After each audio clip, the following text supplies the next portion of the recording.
Hello, welcome to the show. My name is John Richardson, and you're watching or listening to Richardson's Rubicon.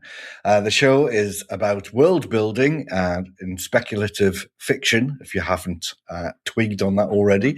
And we've had rather a few episodes, and they're taking off really well. I've got to say, we've got hundreds, thousands of listeners, and especially the YouTube side, probably because of my face for radio, isn't doing very well, but it is there. So don't forget, you can hop over to the YouTube channel and have a look there. As you listen to today's episode about world building, which has got Evan Kidwell in, who is the author of Timeaous Spark and the Luck Curse, listen out for some practical takeaways you can probably steal if you're a writer or author. I'm sure you won't mind. So there's the sorting mechanism, which is what a society uses to decide who becomes what. There's an enforcement mechanism, which is how the rules are policed, rewarded, and punished. There's a day-to-day friction. So these are the small choices and humiliations that make a world feel real. The price of power. So that's the limits, costs, and what power makes harder, not easier. Taboo lines, what you simply don't do, say, or associate with if you want to survive. And the protagonist trap, the no-win decision that the world forces onto the main character. So let's get on with it, shall we?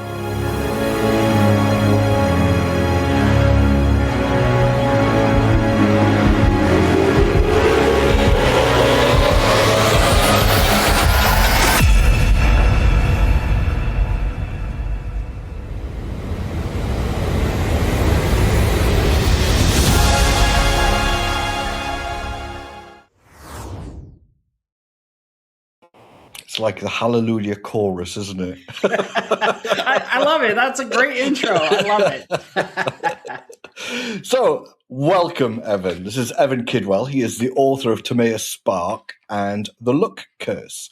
So, welcome to the show, Evan. How are you doing? Thank you for having me. I'm doing great today. Thank you for having me.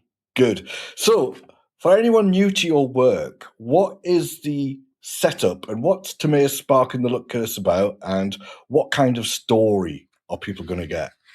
Well, first of all, everyone's new to my work. I'm a debut author, right? So this is my first book. But my book is basically, if you took, for all intents and purposes, Harry Potter meets Hunger Games meets Divergent, that's about what you're going to get with my book. I actually, just storyline for a second here, I have Timeaous Spark is the main character. Yeah. He comes from a line of individuals who don't receive powers. But he goes to a school called Mythica High with the intention and hopes to unlock powers. So I have a lot of magic in my world, but my magic stems around mythical beings of old have passed their powers on to human beings over time through genetics, right? So at one point in time in history, they've actually given these gifts to humans, and then humans have actually passed those gifts on genetically. So, and he goes to the school, but what he doesn't realize is it's not just a school. The school has a structure or a system in place designed to for all intents and purposes, pull powers out of individuals through basically torturous trials. And the mission is they don't care how the kids are affected coming out of these trials. They just care that they get placed in the right hierarchy system that exists inside my book.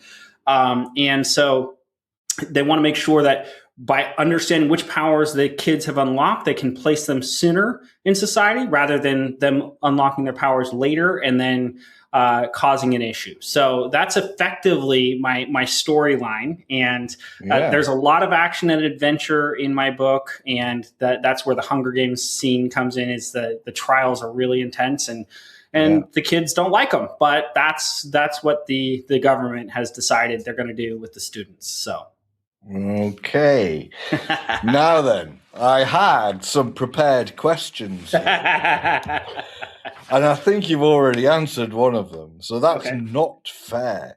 I'm sorry. My bad. Go ahead. Ask your questions.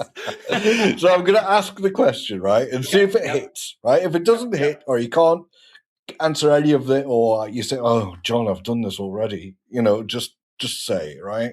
Okay. In your world, the trials aren't about self-improvement, are they? Mhm. They're about control.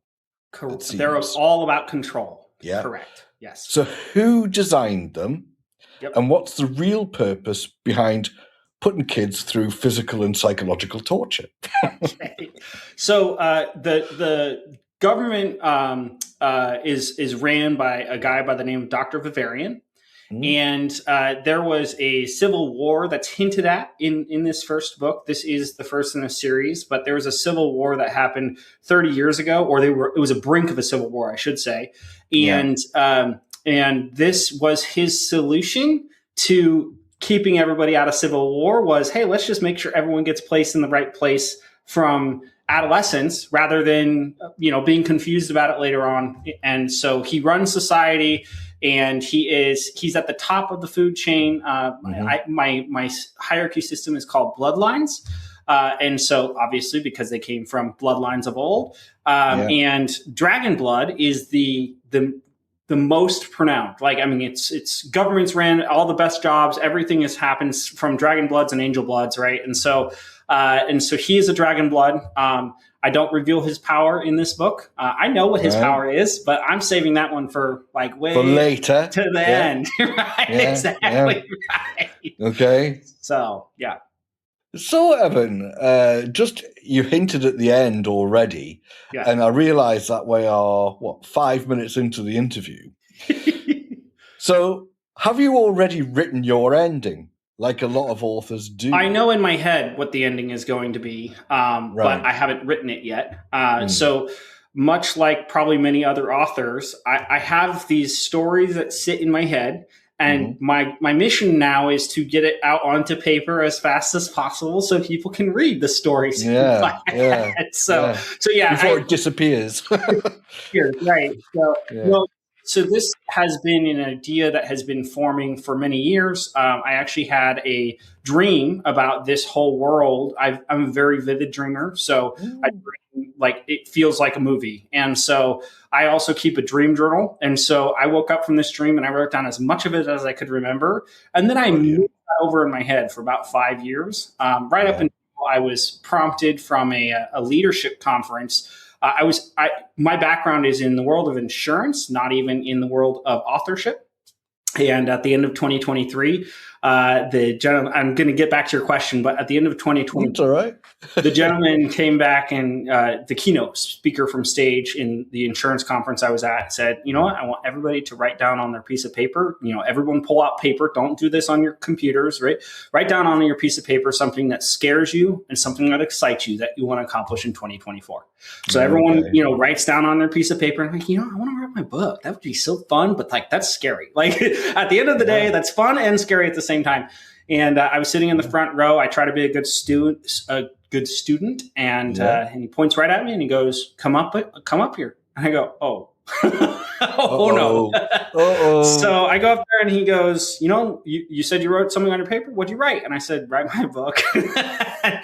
400 of my peers. Now I've got the accountability going for me, and so it was very interesting way of getting into the world of authorship. But I've lived with stories my whole life. Growing up as a kid, I had imaginary friends. I didn't have many friends. I was very little as a kid, right? So I had characters that I would create in my head that I would interact with. And so I think it was just my calling and my time and meant to be. And honestly, I forgot what your question was, but I meant to answer in that. So the question was, have you already got the ending? Right? Yes. That's what it was. Yes, so I do. Yes, you certainly have. I have the ending already in my head, and this is probably going to be long-term, maybe a 7 or 8 book series. And I have the next 2 mapped out in my head. So I'm working on number 2 right now, and obviously I haven't worked on the 3rd yet, but I know what's going to happen. No, that's absolutely fine. I'm not pressuring you. Don't worry. I'm not like that lecturer or whoever he was getting you up on stage in front of 400 peers. Right. Exactly. Yeah. And continuing on that story, one of my peers coming out of the event, I got off stage and he said, "You know what this means, right?" And I was like, "What?" He's like, "You can't show up to the same event next year without a book." I was like, "You're not wrong." Not with these people. So the pressure was on, but it was really fun to get into this. And I did write the book in a year, start to finish, editing everything. But I ended up really in a very busy lifestyle, right? I have 3 kids, married for almost 10 years now. Full-time job, right? So when my kids would go to bed, that was my time to write, because then they're not yelling and screaming and distracting me and all that stuff. So I just sat down and was diligent about it every day, writing a little bit every day. I got a coach. He's an author by the name of D.D. Black. Discipline you've got there. If I say I'm going to do something, I'm going to do it. You're dressing it up as humor, but you've got a lot of pressure and discipline there to actually do that. So, you've got to give yourself some props for that. So, thank you. I appreciate that. So, who was this other help that you had then? So there's an author by the name, he goes by the pen name D.D. Black. He's in the mystery space. I took a class from him actually at the very beginning, January timeframe of the following in 2024. And I got a lot of really good wisdom from him, because not only did I take a class, but I would send him emails and ask him questions. Of course. And one of the things that I've never written a book. So there were a lot of things I did not know about this process. And by the way, it's not just as simple as write a book. No. So he said, the first piece of advice he gave me is he said, well, look, the best way to write a book is to write a book. And when he first told me that, I was like, okay. Yeah. Thank you for that advice. But he said, no, but what I mean, right?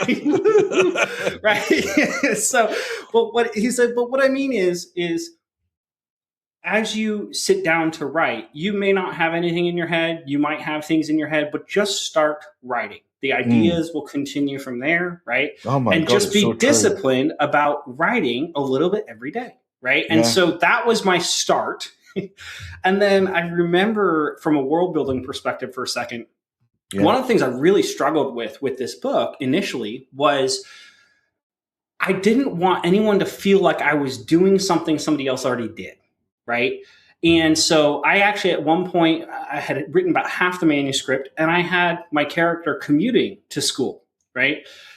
The problem was, one, there was a lot of world building mechanics that didn't make sense with that. Right. Because I have portals in my book. I had, that kind of stuff. Right. So you're saying, why commute when you've got portals? Why would you commute when you've got a portal? Right? Yeah. Okay. Right. So, and then I tried to, because my character comes from a family of powerless individuals, which is, by the way, a thing in my book. There are people that don't have powers. I call them non-cre, like non-creature, right? But because there are those elements, I tried to treat it like, they had to, get in their car and all these things, because it's a parallel universe to ours, but it's not an enterable universe from ours. It is my own universe that I'm creating, right? Right. And he said, you know what? Look, here's the deal. All the ideas out there on the planet have already been done. You want somebody to commute? There's books out there with kids commuting.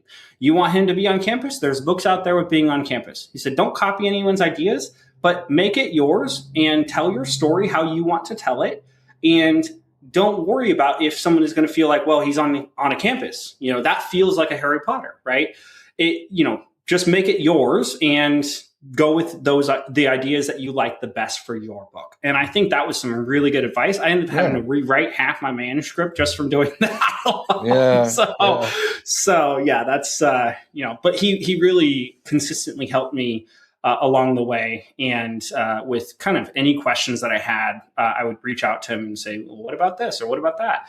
One of the things I actually thought about doing in my first book, in Timeaous Spark and the What Curse, was I actually thought of kind of landing in a spot that was going to create this moment of what's going to happen, right? What's going to happen next?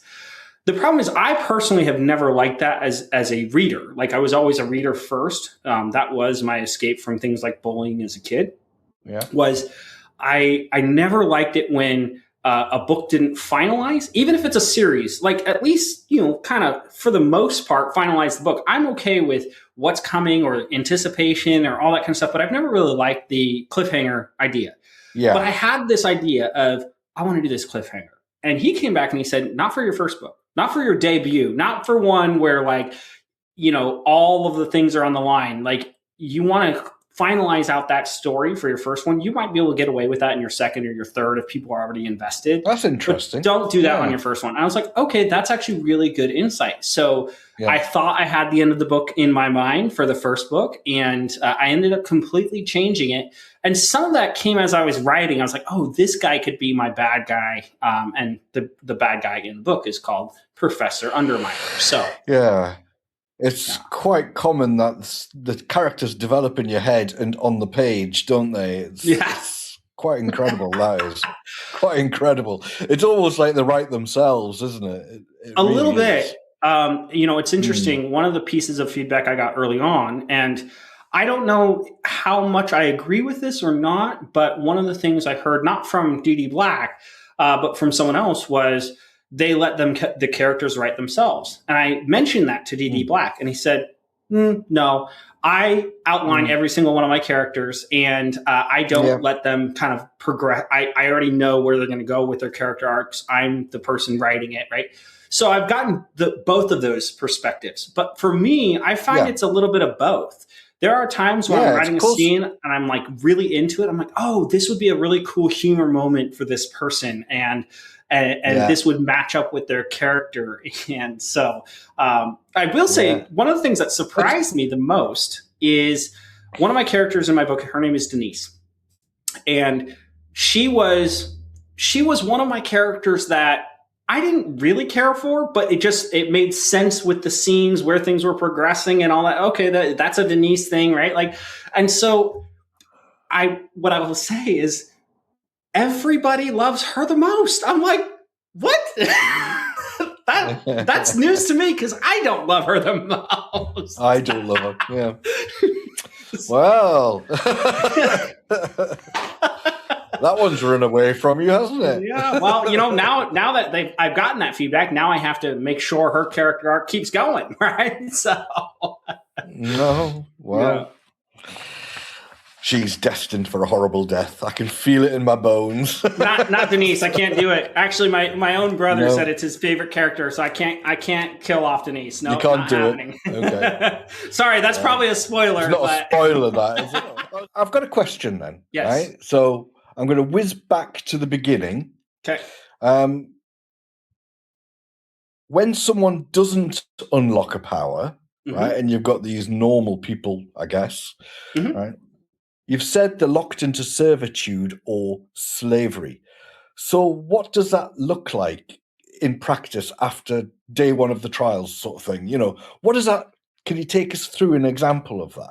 Yes. So first of all, think of high school for a second, right? This is a young adult fantasy, but high school still has a number of years of schooling, right? And so even though they're non-Cree, that's what I call them in my book. While they're at school, they actually get still some, I'll call it preferential treatment over if they were in the real world. Like, for example, they get really nice food.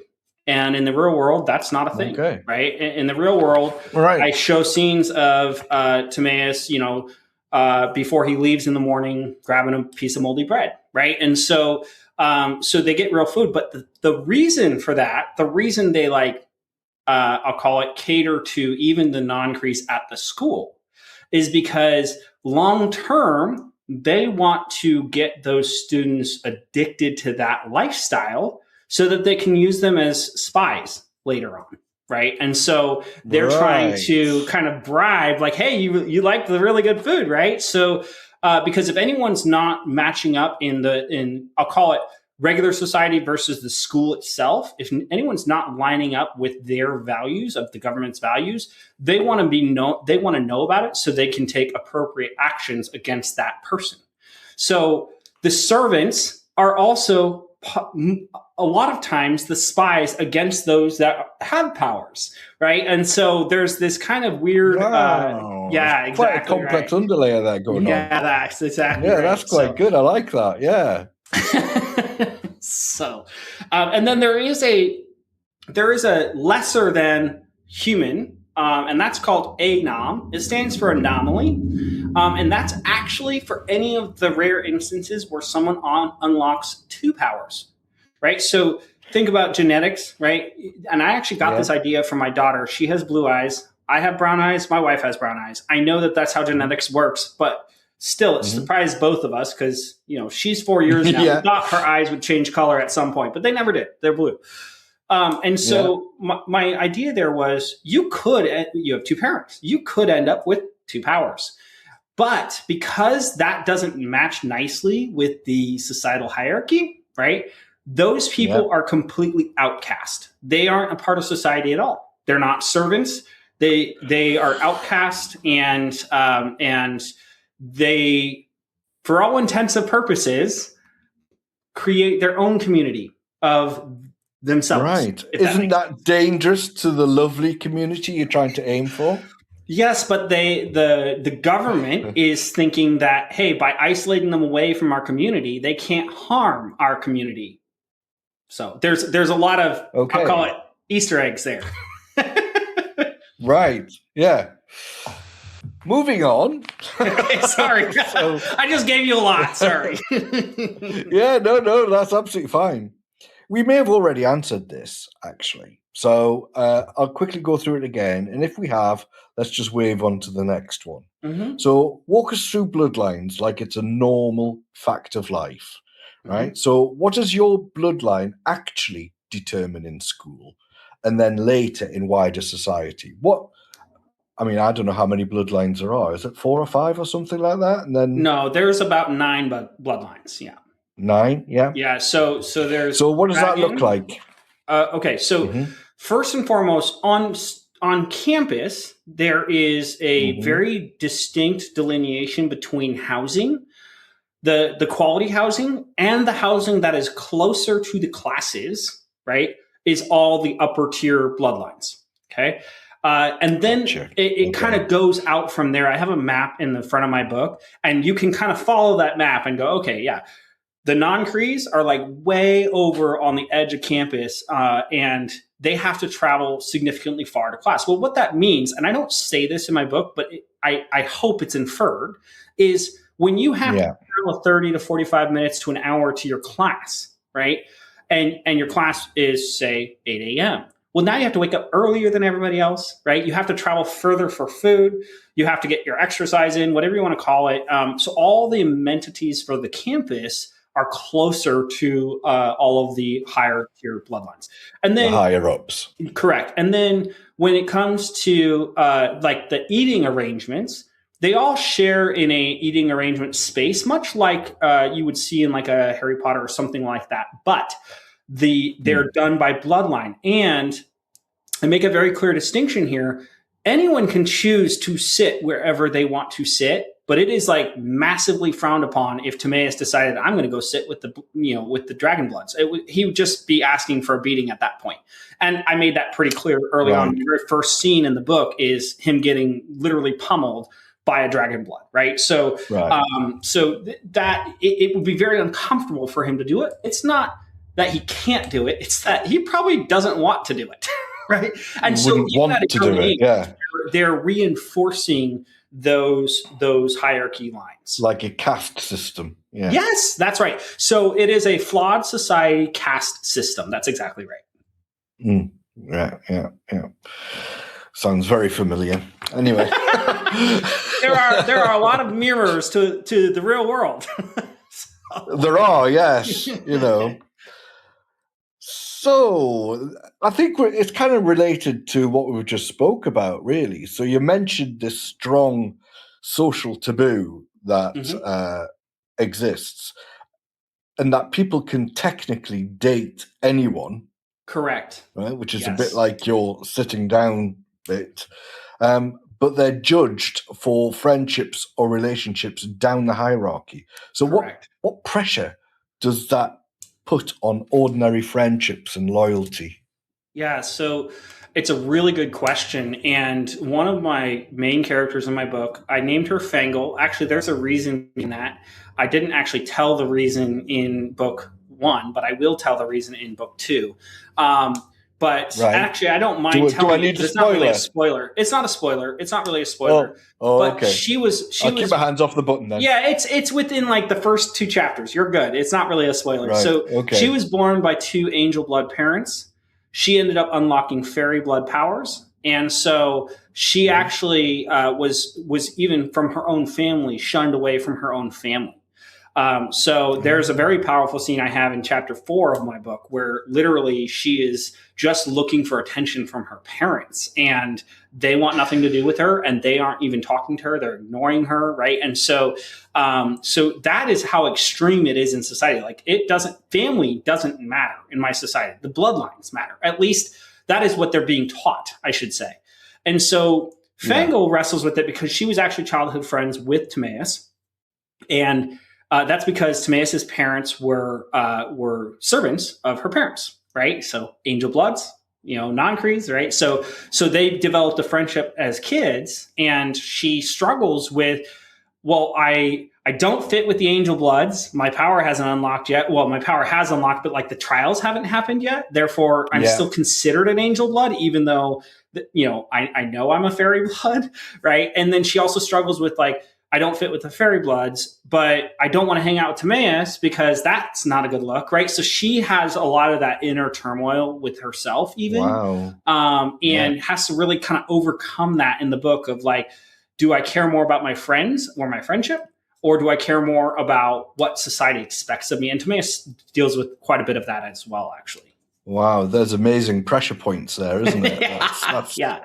Multiple pressure points just from a couple of differences. Yeah, exactly. That's really incredible. Well done. Yeah, thank you. I like that. Yeah. So the other one I've got then, right? And I think this is kind of like second to last. It's penultimate question. So, right. You said unlocking 2 powers marks someone as an anomaly. Correct. Yeah? And they get shunned. What's the public story people are told about those anomalies, and what do people privately believe happens to them? Good. So there's a lot of speculation in my books about, and I even at times say things like fate worse than death, right? And I won't give any spoilers away. But being shunned away from society means you no longer have access to the same community, the same jobs, the same anything else. And I actually give a really powerful scene in my book where Timeaous actually accidentally ends up at the anomaly section of school, right? It's way run down, and he's actually trying to find a friend of his. And he's knocking on the different doors, and they're saying, every single answer is exactly the same. There's nothing here for you, right? And so he's like getting discouraged, but it was like an oppressive state. Now, I haven't gone through any of that community in book 1. It will definitely happen as the books progress, but I did show that there's a very clear distinction. So one of his friends actually became an Anom, not because he unlocked 2 powers. Again, Anom is designed for anyone who steps outside of the norm, right? And so he didn't follow the rules of one of the trials, and he immediately got cast as a Anom. And the rest of his school, like you don't see him for the rest of the school except for a couple of interactions, but it is very clear that he is now no longer a part of everything. And so I tried to really make sure that was clear. But like you said, they do have the capacity to build their own community. But the other thing to remember too, if you don't mind me going through, like I do have a technology component in my book. Yeah. I have several technology components. It's like a merge between magic and technology. But one of the technology components I have is they've basically been able to utilize people's powers into small devices. I call them Mazidis. And basically, if you combine not only all the powers of the world and how the government works and the caste system works and the fact that they have access to all of these, I'll call it technologies for power users, right? What you find is if you are now outcast from that society, you've got nothing, right? Now, can you make that work? Can people make that work? Absolutely. But you don't get access to any of those things that society has learned to to rely on to move technology and forward, to provide, right? To provide, right? Yeah. So not that they can't figure it out, but an outcast situation, being shunned away. So my world is called Mythantis, or my government in this section of my world is called Mythantis. Being shunned away from the Mythantis society is not what people want. And it also kind of shows like, this is the reason why you don't rock the boat. You don't want to get shunned away, and you don't want a fate worse than death should you oppose the rigid structure. The rigid structure of society and whatnot. Yeah. Wow. Very good. So,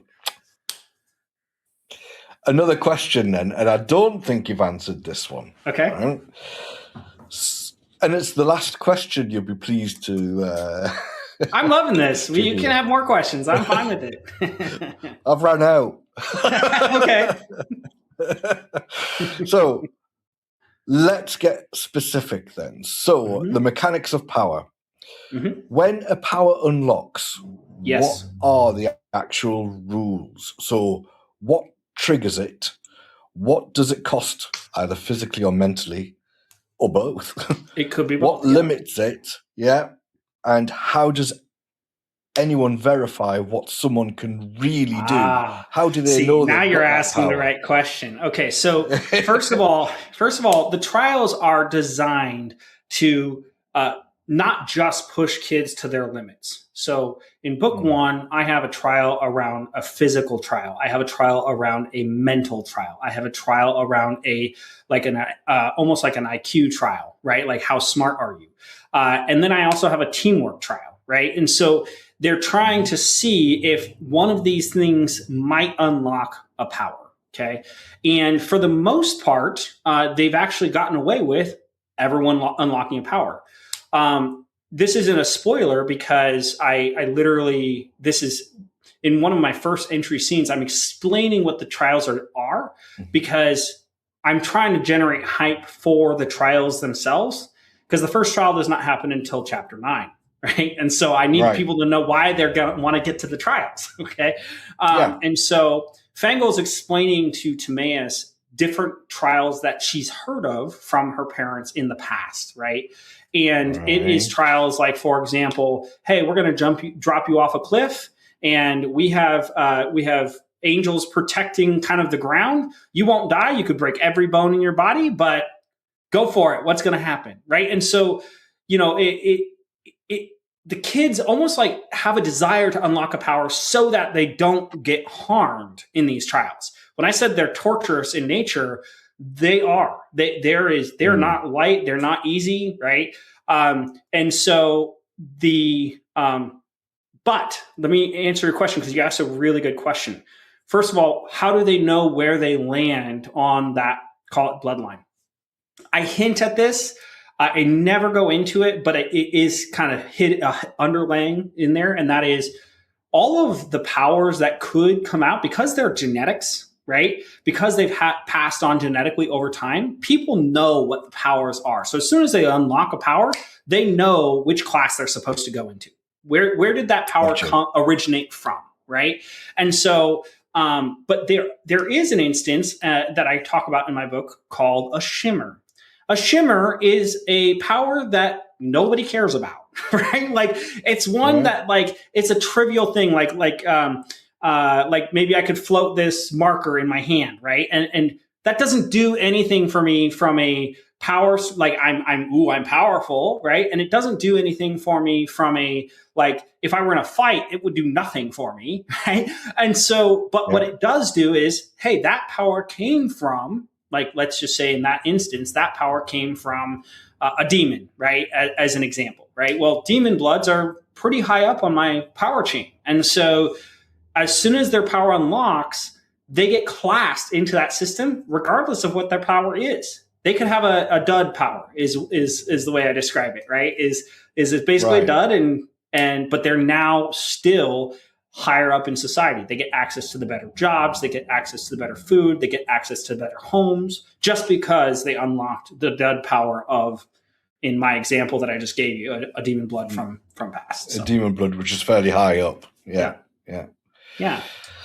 Okay, so it's genetic based, which is obviously the Bloodlines bit, which is where it comes from. Right? I told you, I have lots of Easter eggs, right? So as people go through, they'll be like, oh, that's fun. That's Evan Kidwell, the author of Timeaous Spark and The Luck Curse. Thank you very much for being on the show, Evan. Awesome. Thank you again. Get John a coffee using coffee. It'd be dead lush, man. Just go to richardsonsrubicon.com and click on the big coffee thingy. Cheers, Petal.